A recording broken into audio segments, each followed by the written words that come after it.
think it's about time I installed a dash cam in the truck since I'm doing all of this driving with the RV attached. And I just dropped my wife off at the gym, so that gives me about 45 minutes to get this install done. Let's get to it. Before I go too far down the path of all this stuff, I'm gonna get some chapter markers on the video below. So if you go right down to the timeline as if you were gonna fast forward, I'll actually have it marked out. We're gonna do the install, we're gonna do the go over, the features that come, the stuff that comes in the box, the unboxing stuff. If you guys wanna skip the unboxing, I don't blame you. And then we're going to do some review of what it looks like. So feel free to jump around back and forth and all that jazz. I got you covered with whatever it is that you need from this video, I hope. If not, leave a comment down below and I will let you know whatever I happen to know about the thing that I forgot to put in the video for you. Let's take a look and make sure that everything that comes in the box is everything that we need and nothing is missing. This is the dash cam itself. It is the 70 MAI 4K A810 Lite set. And then I've got a couple of extra boxes. I've got a Hardwire kit. We're gonna go over what's in this, but I'm actually just gonna plug it into the USB socket that's in the truck. And we have a circular polarizing filter that we're going to install.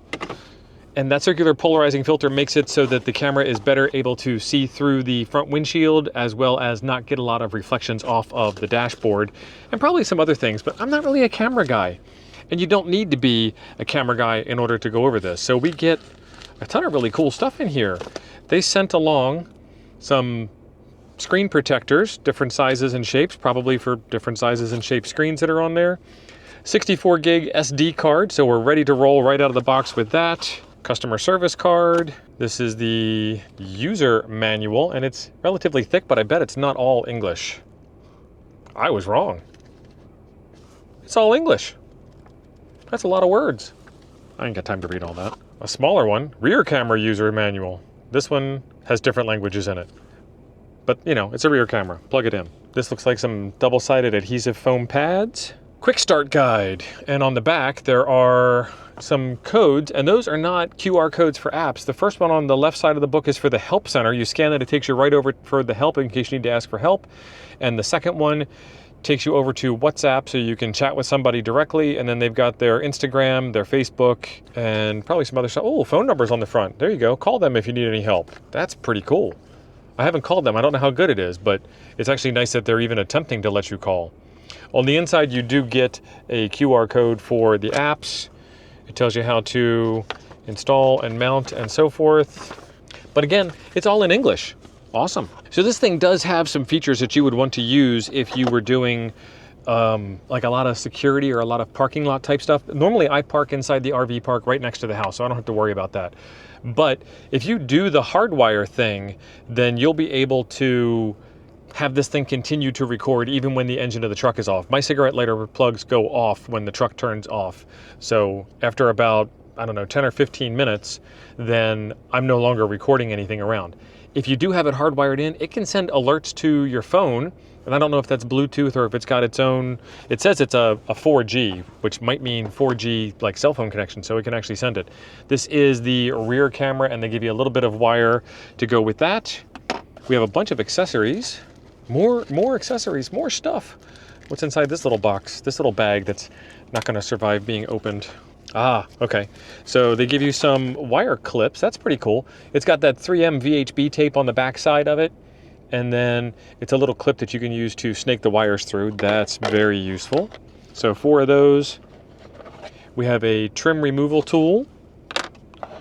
We have the USB-C cable, so I can plug that into my USB-C adapter, and then the plug for the camera. And then we have an A to C cable. That's actually a pretty long cable too.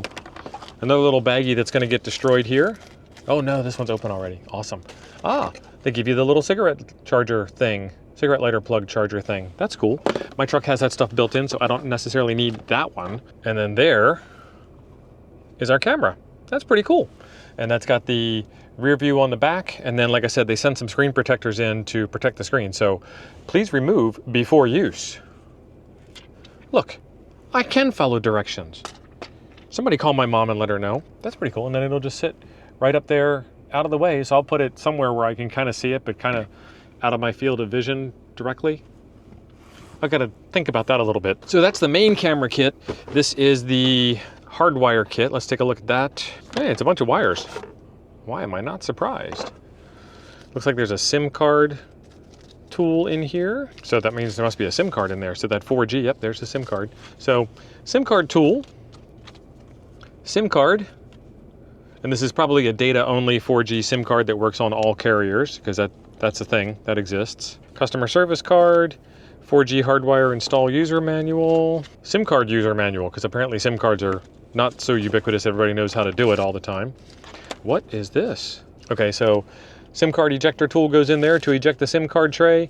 This thing looks like it's probably self-adhesive to the dashboard. You've got an on-off switch, and then power out to the truck battery and USB-C power. So you can just sit this on your dash and run this through the firewall or plug it in under the dashboard somewhere. So you've got a ground connection, a positive connection, and whatever this yellow connection is, let's see, accessory connection. So it'll wire in and change up when you turn the car on. And then you get a nice long USB-C cable to run from this puck to the camera, wherever the camera happens to be. Good, excellent. So yes, 4G over the internet, over the cellular network, and then over to your phone so that it can alert you that somebody is doing something nefarious with your car while you're not there. That's pretty cool. Okay, enough talk. We install. So step one is to take that circular polarizing filter and slide it over the lens. It only fits on one way. I mean, you put it on the other way and it just slides right off because there's no grip, but it's got a recessed part that goes over the outside of the lens, and you put it on relatively firmly, and then once it's on, this outer ring here twists so that you can get the right polarization aspect angle, whatever the camera terminology stuff is. Like I said, I'm not a camera guy, but it's on. I am that guy. I can do that thing. I want to put this thing somewhere where it is safe for me, that I don't need to necessarily see everything that's going on, but it can see what it needs to see. And so this is my field of vision out of the front windshield of the truck, and I can put it up here in the corner, but the truck glass is curved, and so it's kind of pointing that way. Or I can put it right up here, which you can see that's a good place for me to put my suction mount for my cell phone or something out of the way. That's not bad, but I can see that, and I really don't need to see what the camera sees because I can already see what the camera sees. I can't put it there because that's where I put my Texas tag, and that blocks it with the rear view mirror, which is good. So what I think I'll do is I think I'll put it over here, and then my passenger can be annoyed by it. I can't see it at all because it's behind the mirror, but I'll be able to interact with it if I need to by moving the mirror out of the way. And then I can also sit in the passenger seat and make whatever the necessary adjustments are to it from over in the passenger seat. But mostly this thing will interact with a cell phone app, so I don't actually need to see what's on the screen. It's nice that it has one for when I don't have my cell phone with me, but I don't need to see it. Let's get the SD card inserted, get that tape peeled off, and get it stuck to the windshield. SD card slot. The fingers go towards the lens, and it just slides right in there. Perfect. And then just using the supplied USB-C cable that it comes with, I ran it up and into the headliner, and now it's hidden behind the headliner all the way around here. And if you really get up in there, you might be able to notice that it comes out. Let's fix that real quick. There we go. So it's tucked in behind there, and then I just put it right through this seam over here, down behind this weather stripping. This then goes all the way down here, and come on, follow me, where are you? And then if you look real close, you can see that wire right there crosses up and under, and you can probably remove some panels and get more special with it than I did, but that's good enough. That's gonna be hidden enough that I don't even notice that it's there unless I'm really looking hard for it. And then down here, it's hidden behind all of the trim. You can kind of see it popping up over here to come past the side that comes out. It goes up behind the glove box, and then it comes out right here on top of the glove box. And I can open and close the glove box, and it's plugged right in there to that cigarette lighter adapter. Mine has the USB-C plugs in it, but it's actually a USB-A plug. I can either get a USB-A plug or I can just use that. And for now, I'm just using that. And then you'll have to take my word for it, but it's asking me on the screen to go do all the setup. So let's do all that. I'm gonna pick English, check mark, button somewhere. What am I missing? Check mark, okay. Let me show you. So it's asking me English and a bunch of different languages. There's an up and down arrow on the screen here, and there's a check mark there, but underneath there are some buttons. So I'm gonna press the check mark on the button, and it is telling me it's the smarter way forward. I hit OK. USA for country region. It's asking me to set the time, 2026, which is the year, yep. And then how do I switch over to the date, push the first button to go to the month. It is June 23rd. Should have gone the other way. Now I got to hit the button 23 times. There it is, June 23rd. And the time is 11:28. Check mark. Parking surveillance. No parking surveillance cable detected. Please enable the function after connecting the cable. Well, I didn't know we were supposed to do that. I think that might be the 4G unit, which I'm not installing. Download the app, and it gives me the QR code on the screen to download the app. And since there's some white there, you can actually see it. Scanning with the phone. Poof. There it is. I would like to accept cookies. I enjoy cookies. Let's download the app for North America, for Android. Takes me to Play Store. We're going to install. Awesome. I'm going to agree to the privacy policy. You can read that if you like. Totally up to you to make adult decisions. Weird, I know. Allow permissions to enjoy smart driving immediately. Bluetooth, location, and precise location permission. That location and precise location permission for a camera does two different things. Number one, you need precise location because the Bluetooth app on the cell phone wants to make sure you're in the same region as the camera, which you happen to be physically sitting next to. It's a Bluetooth Android thing, and normally I would say it's not a snooping thing, but it's actually, in this case, I'm sure it's going to use some GPS features or something, or at least I hope it's going to use some GPS features. Notification permissions to send me a notification. So while I'm driving, it's going to be telling me, you were just in a crash. I think I would be the first person to know that. So I'm going to go ahead and enable all these permissions.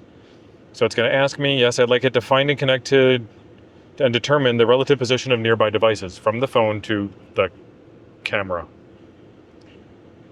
Somebody wrote Google a strongly worded letter about how this shouldn't happen. So now Google has to warn all the rest of us that this thing that is perfectly normal and acceptable to do is being done. Weird. So I'm going to do precise location while using the app. I would like it to send me notifications. It wants me to create a login. This is probably for the 4G thing. At the bottom, you've got a Facebook and a Google icon. I'm going to hit the Google icon and let it log in after I accept the privacy policy a second time. Yes. And pick my Google account. And I require email subscription service. I do not. And I really don't want to do the email because I already did the Gmail login, so why do it twice? Get code, which is then going to send a code to my Gmail, which I then need to log in and get. 463033. I would like to copy that, go back to the app, paste it into place. I will submit. It wants me to set a password. I should not need to set a password because I logged in with my Google account. So we're going to set something simple. And I hope I typed it right both times because it doesn't give you the ability to see what you typed, and cell phone keyboards kind of stink. Hey, I did it. Please select your country region correctly. I did that on the camera. Now I got to do it again. Don't remind me again. Okay. United States, US. Yay. I'm going to add a device. And this is the A810 Lite. And it's got a nice little picture of it. Please connect to the external power supply to power on the dash cam. I did that. Searching for the camera. So I downloaded the app, I'm pressing the check mark. Please format the memory card. It's formatting. Hey, we found it. Please confirm connection. Authorization. Yes. I might have missed it. I did it. Please disable network proxy. I have a network proxy. I'm going to go disable that. If you have one, then you know what that is. And if you don't have one, then don't worry about it. It doesn't apply. Connect to Wi-Fi hotspot. Guess it's trying to connect to the Wi-Fi hotspot. Yes. Which then disconnected the camera from, which then disconnected the phone from the truck. There we go. Couldn't connect. Try again. I need to get out of the truck and get back into the truck in order to disconnect the Android Auto from the, yeah, what a pain in the butt.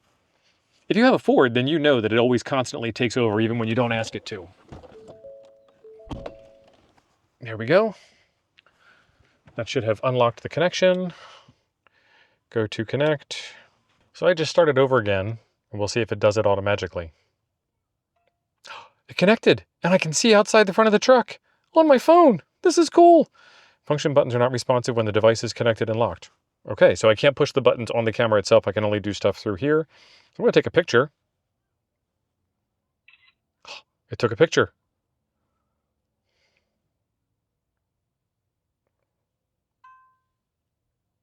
Photos. There's the picture out of the camera. And it'll tell me the date, the time, the speed, and the GPS coordinates. So now you know where I am. Come find me.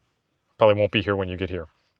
I'm going to do some driving around. We're going to take some video of that, and then I will share all of that with you. I have no idea how well you're going to be able to see this, but if you look right in this, area here at the bottom of the camera, you should be able to see the reflection of the dashboard come up. I guess it's in the middle, right where that tree is. Yeah, so that's my dashboard reflecting, and I'm just spinning the CPL, the circular polarization filter, around until that disappears. That is awesome. I hope you can see that, because I can't anymore, because I fixed it. I have made it to my destination. I did about an hour and a half worth of driving, so we've been kind of all over the place. Got myself some lunch, and we are ready to roll. Let's check out the album here. Real-time footage. This is the hotel that we're staying at tonight, the Hampton Inn, and this is real-time footage out the front of the car. 0 miles per hour, date, time, and GPS coordinates. You can see they're a little bit different now. You can also see the view is a little bit different, I hope. But let's go back and let's check out the album and see if it recorded anything. Entering the photo library will stop recording. Okay. All videos. We have 200 videos and an emergency video. Let's see what these emergency videos are about.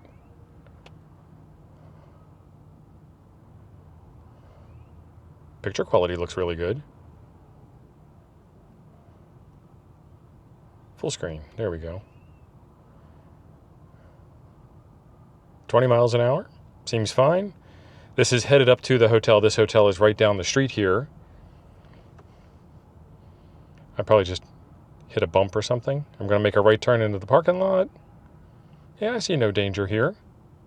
I don't know what it's talking about, but at least, you know, I'd rather have it have a little bit of extra alerts. Yeah, that was the end of that. Yeah, I don't see any emergency there. Let's go back and let's do that. Full screen that.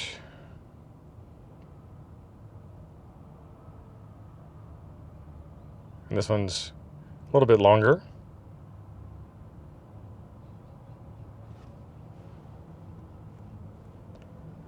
There's no audio recorded here.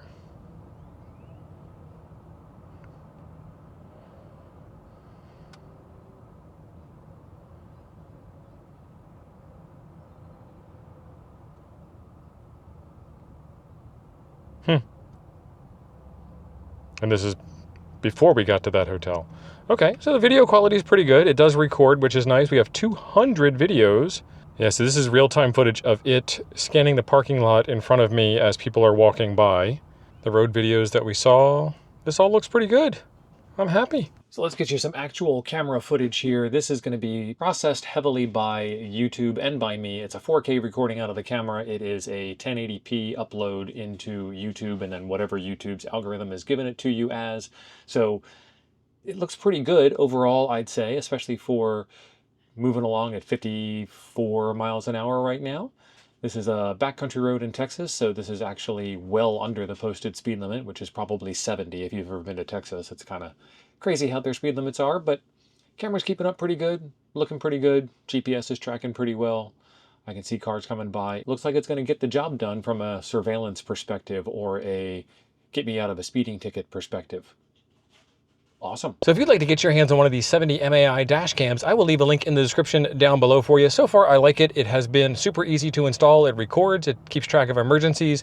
If you wire it in with the 4G kit, it will upload to the internet and then send you notifications while you are away from your vehicle. If your vehicle is one of those always on things, it'll keep those recordings local. It's got 64 gigs of storage that came with my kit. I don't know if you can get more with the kit when you buy it, but you can always buy a bigger SD card or multiple SD cards. It so far seems to do the thing. If there are any specific questions you guys have, let me know in the comments section down below. Otherwise, subscribe to see if there are any future updates from me about this camera system. In the meantime, I have another video for you right over here I think you'll enjoy next. I'll see you over there.